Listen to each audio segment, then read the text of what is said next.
SOLIDWORKS Plastics is a powerful resource that provides insight into both the performance of your plastic injection molded parts and the manufacturing process itself.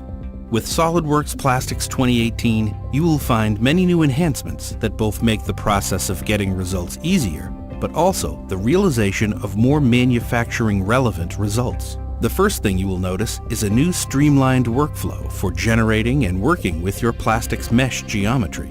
You can now directly leverage your SOLIDWORKS mold core, cavity, and cooling line geometry in your plastics simulations, providing more finite control over how plastics treats and understands these objects.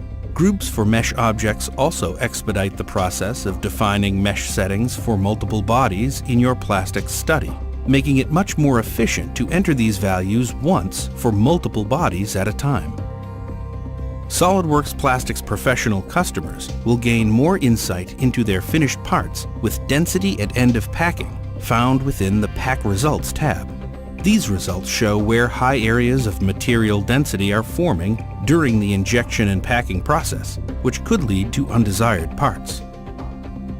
Enhancements to the measure tool for warp results enable you to get more information from your warped model. By selecting different areas on the warped results, you can get a clear understanding of the shrinkage amount across the two selected points. Finally, warp results can now be exported in a CAD-usable format. You can leverage the warped model to get valuable insight into how the finished product differs from the original design.